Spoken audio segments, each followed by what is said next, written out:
آپ یہ سوچیں کہ شوکت خانم، اب شوکت خانم ساری قوم جانتی ہے کہ ملک کا سب سے بڑا خیراتی ادارہ ہے. ان کے ہر روز نوٹس آ جاتا ہے کہ جی فلانی ڈاکیومنٹ دکھائیں اور یہ ڈاکیومنٹ دکھائیں، جی وہ بتائیں کہ جناب کس نے ڈونیشنز دی تھیں آپ کو.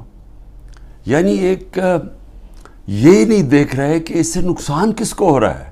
کوئی فکر نہیں ہے کہ ملک کو کیا نقصان ہوگا. جو انہوں نے کیسز میرے اوپر اٹھائے ہوئے ہیں ذرا وہ سن لیں. سب سے جو قوم کے سامنے، کیونکہ الحق ہے، میرا ایمان ہے، ایمان ہی ہے، تو میں یہ سارے ایک طرف کھڑے ہو گئے ہیں، اسٹیبلشمنٹ ساتھ کھڑی ہو گئی ہے، اکیلا ان کا مقابلہ کر رہا ہوں. صرف توحید پہ، لا الہ الا اللہ پہ، ایمان اللہ پہ ہے. اور جس طرح اللہ ہر ان کی جو بھی کوشش کرتے ہیں خود ہی سچ سامنے آ جاتا ہے. جو انہوں نے میرے اوپر القادر کا کیس کیا، اب القادر کا کیس کیا تھا کہ عمران خان نے جو القادر یونیورسٹی بنائی ہے، جدھر مکمل طور پہ مستحق گھروں سے وہ بچے جو کہ جن کے ماں باپ اعلیٰ تعلیم نہیں افورڈ کر سکتے، وہ سب پڑھ رہے ہیں مفت. اور میں بتا چلا ہوں، سیرت نبی کو ہم نے بنایا کہ فیوچر لیڈرز بنے، تربیت ہو ان کو، اور ساتھ ساتھ اس کے ٹیکنالوجی بھی. یہ ہے اس کا جو ویژن ہے یونیورسٹی کا. اس کو سامنے لا کے بہت بڑی سکینڈل ہو گئی. اور اب پتہ چلا ہے کہ انہوں نے اپریل 2020 میں تفتیش کی تھی. وہ میں پہلے کہہ چکا ہوں آپ کو. نیشنل کرائم ایجنسی انگلینڈ کو رابطہ تھا نیب کے ساتھ. یہ جو سیٹلمنٹ ہوئی تھی ملک ریاض کی فیملی کی اور این سی اے کی، یہ سارا کچھ نیب کو پتا تھا. اور نیب نے اپریل 2020 میں یہ انکوائری بند کر دی تھی. ایک دفعہ انکوائری بند ہو جائے وہ نہیں کھول سکتے آپ. اور انہوں نے جو سب سے بات جو چھپا لی، جس کے اوپر اصل بات ہونی چاہیے، کہ این سی اے نے ملک ریاض کا جو پیسہ تھا وہ فریز کیا کیوں؟ وہ منی لانڈرنگ کی وجہ سے نہیں کیا.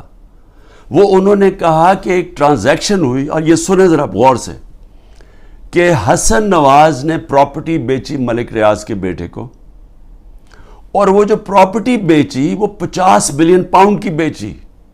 انہوں نے کیوں، نیشنل کرائم ایجنسی انگلینڈ نے کیوں اس کے اوپر ایکشن لیا؟ اور ایکشن کیا لیا؟ ان کے اکاؤنٹ فریز کر دیے. کیوں کیے؟ کیونکہ پراپرٹی کی قیمت آدھی تھی. انہوں نے دیکھا کہ اس کی قیمت آدھی تھی، یعنی وہ 25 بلین پاؤنڈ کے ارد گرد اس کی قیمت تھی. 50 بلین پاؤنڈ کیسے دے دیا اس پراپرٹی کو؟ نواز شریف تب پرائم منسٹر تھا. یہ 2000 جب ہوا، یہ 16-17 میں جب پرائم منسٹر تھا، تو پرائم منسٹر نے اس وقت اپنا زور لگا کے وہ دگنی قیمت کے اوپر پراپرٹی ملک ریاض کو بیچی. یہ پہلے تو یہ بتائیں پیسہ کدھر سے آیا؟ کدھر سے حسن نواز کے پاس اتنا پیسہ آیا؟ جب وہ ملک سے باہر بھاگے ان سے یہ سوال پوچھے گئے نا، کیونکہ بتا ہی نہیں سکتے. پیسہ چوری کا تھا. اور پھر وہ پراپرٹی دگنی قیمت پہ بیچ دیتے ہیں ملک ریاض کو. وہ کس لیے بیچی؟ اور وہ اصل کہانی وہ ہے القادر کی. اصل وہ اس کے اوپر بات نہیں کر رہے.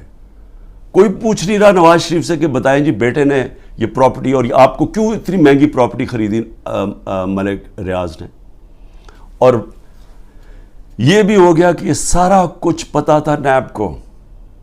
ان کا جو ڈپٹی وائس چیئرمین ہے اس وقت نیب کا، وہ اس کمیٹی میٹنگ میں بیٹھا ہوا تھا جب یہ کیس کلوز کیا گیا. مجھے 3 گھنٹے انہوں نے بٹھایا سوال کرتے ہوئے، میرے سے پوچھا، جب ان کو سارے پتا تھا جواب. کیونکہ وہ ڈپٹی چیئرمین کو بھی پتا تھا، پروسیکیوٹر جنرل کو بھی پتا تھا. اس وقت جو ڈائریکٹر تھے نیب کے پنڈی میں، منگی صاحب، وہ بھی بیٹھے ہوئے تھے اس میٹنگ پہ. تو ان کے پاس تو منٹس پڑے ہوئے ہیں اس کے. تو پھر یہ کیوں میرے اوپر سارا کچھ کیا، اور یہ جو میرا وارنٹ نکالے اور مجھے اریسٹ کیا. اور دوسری یہ جو توشہ خانہ ہے، یہ توشہ خانہ ایک عام کیس نہیں چل رہا، یہ ایسے ملٹری ٹرائل چل رہی ہے. یعنی کہ ایک فیئر ٹرائل کا مجھے موقع ہی نہیں دیا جا رہا.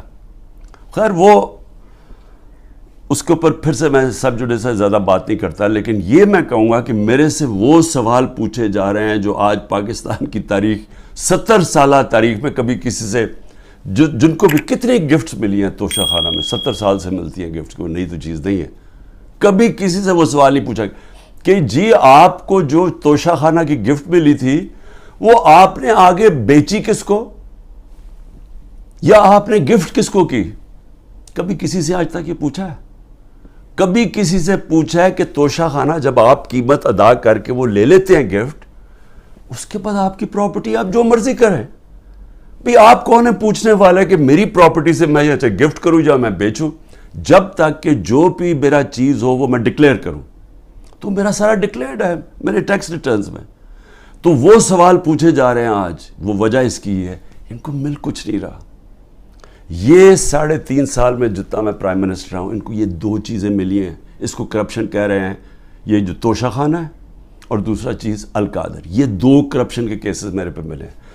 ان 3.5 سال میں جب نواز شریف پرائم منسٹر بنا تھا، 17 اس نے فیکٹریاں بنا چکا تھا 3.5 سالوں میں، اور سرکاری بینکوں سے قرضے لیتا تھا، فیکٹریاں بنا لیتا تھا، اور بعد میں وہ قرضے معاف کروا لیے، اور جو پیسہ دیا وہ 20 سال کے بعد واپس، جو تھوڑا سا اور مارک اپ معاف کروا کے وہ بھی تھوڑا سا پیسہ دیا. ان سے کبھی پوچھا؟ زرداری اس ٹائم کے اندر مسٹر 2 سال میں اس کو مسٹر 10% ساری دنیا کہنا شروع کر دی تھی کہ ہر چیز پہ کمیشن کماتا تھا. تو یہ 2 چیزیں ملی ہیں 3.5 سال میں، اور انشاءاللہ یہ میں ثابت کروں گا جب کیس آگے بڑھے گا. لیکن موقع دینا چاہیے مجھے پوری طرح جواب دینے کا.